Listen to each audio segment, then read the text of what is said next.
नमस्कार। मैं हूं आपका होस्ट अमित और आप देख रहे हैं वार्ता प्रभात। स्वागत है हमारा आपके अपने इस खास कार्यक्रम संवाद में आज का विषय जो है वो अति आवश्यक है भारत की सुरक्षा की दृष्टिकोण से।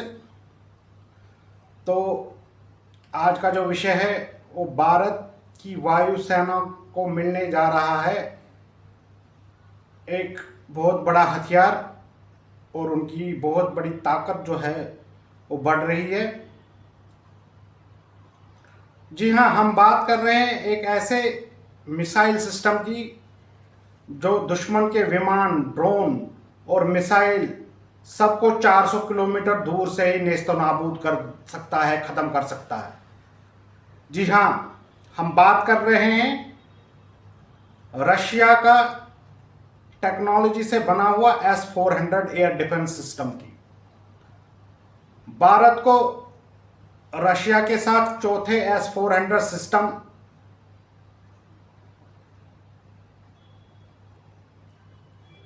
मई 2006 के मध्य तक मिलने की उम्मीद है। यह सिस्टम भारतीय वायुसेना की निगरानी में भेजा गया और रिपोर्ट्स के मुताबिक इसे राजस्थान सेक्टर में तैनात किया जाएगा।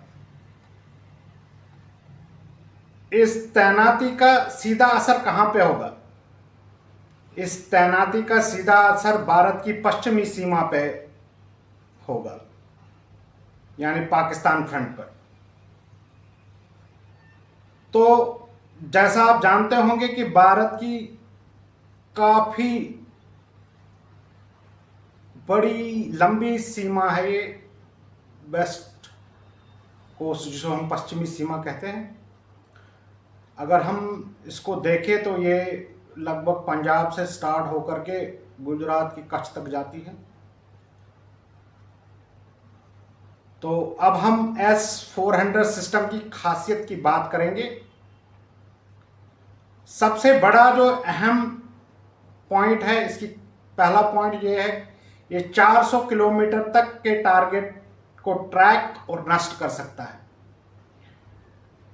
एक साथ कई हवाई खतरों को इंटरसेप्ट कर सकता है, यानी कितने भी दुश्मन के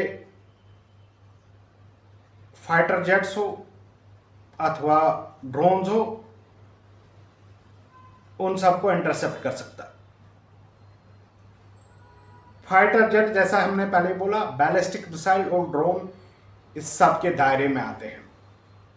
भारत और रूस के बीच हुई डील के तहत कुल 5 S-400 सिस्टम मिलने हैं। चौथा सिस्टम अब डिलीवरी के करीब है। 3 हमको पहले मिल चुके हैं, जिसका हमने इस्तेमाल अभी पिछले साल मई 2025 को ऑपरेशन सिंदूर के दौरान किया था। 5वां और आखिरी सिस्टम नवंबर 2026 तक आ सकता है। और सबसे बड़ी बात, कहानी यही खत्म नहीं होती। भारत सरकार ने 5 और S-400 सिस्टम खरीदने की मंजूरी दे दी है। जी हाँ, कैबिनेट ने यह फैसला लिया है। साथ ही इतना ही नहीं, साथ ही 280 नई मिसाइल की खरीद की योजना है। इससे क्या होगा, ताकि हमारा एयर डिफेंस स्टॉक और मजबूत हो सके। यानी भारत अब सिर्फ खरीद नहीं रहा है, वो खुद भी उत्पादन कर रहा है और मजबूत भी बन रहा है। देश में ही MRO यानी मेंटेनेंस, रिपेयर और ओवरहॉल सुविधा बनाई जाएगी। इसमें अब प्राइवेट सेक्टर की भी एंट्री होगी। टेक्नोलॉजी ट्रांसफर की संभावनाएं अधिक है। इसके अलावा भारत रूस से पंटीर एयर डिफेंस सिस्टम भी खरीद सकता है और साथ ही 40 स्वदेशी सिस्टम मेक इन इंडिया के तहत विकसित होंगे। DAC अप्रूवल, ये एक महत्वपूर्ण अपडेट देने जा रहे हैं हम आपको। DAC अप्रूवल मार्च 2026 में ही रक्षा मंत्री श्री राजनाथ सिंह की अध्यक्षता में डिफेंस एक्विजिशन काउंसिल ने 2.38 लाख करोड़ रुपयों का रक्षा सौदों की मंजूरी दी है। फिर से रिपीट करूंगा,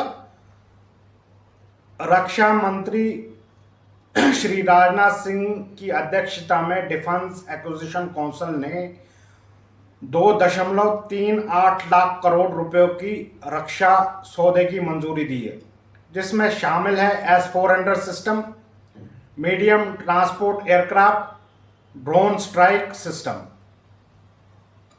इंडियन एयरफोर्स का मॉडर्नाइजेशन, यानी भारतीय वायुसेना को और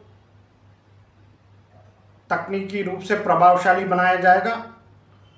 पुराने विमान जैसे AN-32 और IL-76 को अब बदला जाएगा ताकि भारत का एयरलिफ्ट क्षमता और ऑपरेशन रेडीनेस बढ़ सके। स्पष्ट है, इन सब बातों से जो हमने आपसे संवाद के इस कार्यक्रम में की है, इनसे स्पष्ट है कि भारत अब सिर्फ रक्षा नहीं बल्कि हाईटेक वॉरफेयर को और तेजी से बढ़ रहा है।